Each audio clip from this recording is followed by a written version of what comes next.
kituufu nti asobola okubeera obese ng'omulabye nga size ye egenze nga yeeyongera is bigger in size. Naye abantu kye batera okumisinga is ekyamasavu. Amasavu amabi mu mubiri, bad cholesterol. Amasavu bagakeberera mu musaayi, tebagakebesa maaso.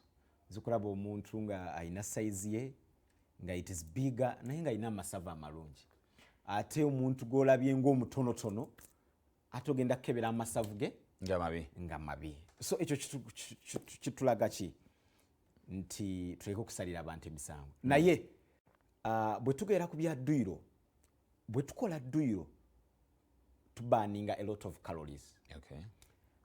N'obwe kiba kutambula kyokka kyokka, because okutambula tukulabanga just a simple exercise okutambula. Naye abantu abasinga balowooza nti okudduka, okujoginga, okuvuga akagaali ye exercise yokka ebaninga calories. N'oba otambula okuva wano eddakiika 15 you burn some calories. Lwakubanga nti emikisa gy'okubaninga calories ezisinga kubanga okola high intensity exercise ng'okudduka. Kati bw'obeera mu misinde gy'egyo ng'ogikola repeatedly ng'ekintu kye weemanyiiza ojja kubaninga a lot of fats. Ojja kubaninga amasavu. Olaba oyo olubuto lwonna lugidde amasavu. Kati buli wenyigira mu dduyiro high intensity exercises ng'okudduka ojja kubaninga amasavu. N'omugejjo osobola ogumanaginga. Weight yo osobola ogikakanyaako nedda wansi nedda ku level ensamusamu gye twandibadde tugamba nti ffe ng'abasawo omuntu ono weight eno gye yandibadde nayo okusinziira ku bipimo byaffe body mass index. Naye exercise olina okuzeemanyiiza kubanga tojja gikola mulundi gumu. Tojja gikola mulundi gumu. Nkoze leero kakiwedde. Ogamba ayinza omugejjo gwange nkoze lumu. N'oba osobola kubanga abasinga tebafuna budde. Transformation eyo. Transformation. Ono bwabadde bwati. Kati bwakola lengwa afuuse. Olaba olubuto we lugenze n'omukono ogulaba. Kubanga abantu abamu babeera ne sagi arms. Kino kiba kiyita ekikono ekirebera. Kyonna kijjudde amasavu.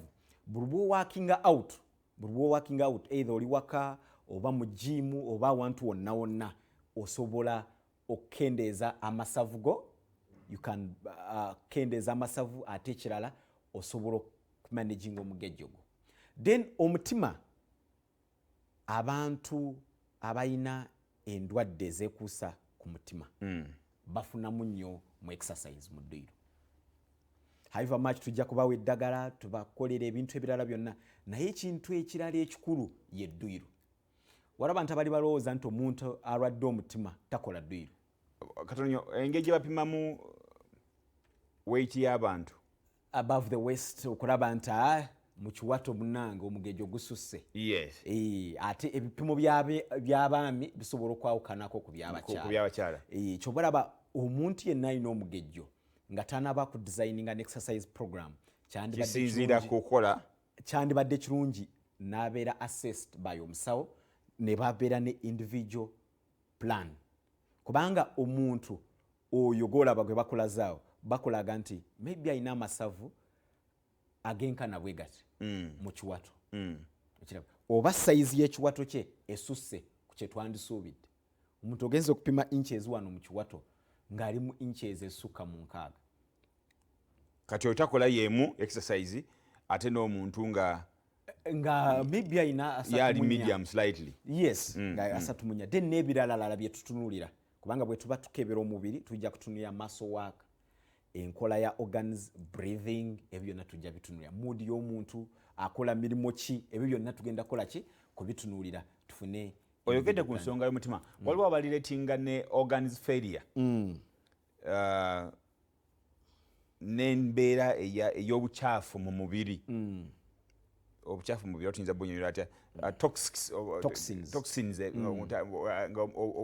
omubiri gwetaga kugenda maaso na kutaasa kujjamu obuchafu buli mu mubiri naye nga baga nti dduyiro ono ayina engeri gyayambamu detoxification. Naye nga dduyiro ayambako nnyo ku ngeri processes ezo ez'okuyamba omuntu okujjamu obuchafu mu mubiri, okujjamu toxins mu mubiri n'embeera ey'okulaba nti organis z'omuntu zonna zikola bulungi. Kituufu. Detoxification oba okujjamu ebikyafu ebyenjawulo mu mubiri. Waliwo organs ezituyamba. Ate ekibumba kye kimu ku byo. buli organ mu mubiri gw'okukola obulungi yeetaaga oxygen. Okay. Kati bw'olya nti omuntu yafunye organ failure oyinza okusanga nga organ eyo teyafunye bulungi oxygen. Oxygen gwe nkugambye atambulira mu ntambula y'omusaayi. Kati buli bwe tukola dduyiro organs zaffe zonna ez'omubiri ziganyulwamu kubanga zijja kufuna oxygen. Kati bw'obanga weemanyiza okukola dduyiro organs zo ziba zigenda kukola bulungi emirimu. Organ bweti webanga nsigo ng'ekigendera ky'ensigo kyo kyokubanga kikola kiri okubanga kina engeri gye kikamula ebintu eby'enjawulo ne kirekamu ebituufu ne kijjamu bye tteetaaga. Kitegeeza ensigo ze zijja kusigala nga zikola ki? Zikola bulungi. Bwebanga liver ejja kukola emirimu yaayo bulungi nga temulikola ki? Kulemesebwa. Jaga tunyonnyola akantu ako. Your body mass index. Body mass index byepimo byetukozesa mu ddwaliro okupima omugejo gw'omuntu. Omugejo tetukupimira ku maaso.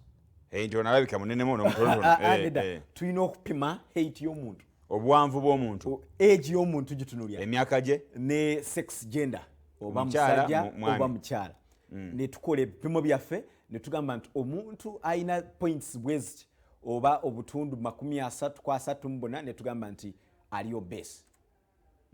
Asuseewo actually avuddemu kubanga ali overweight kati ali obese kisuse. Ate no obesity erimu levels awo kyebagezako okulaga.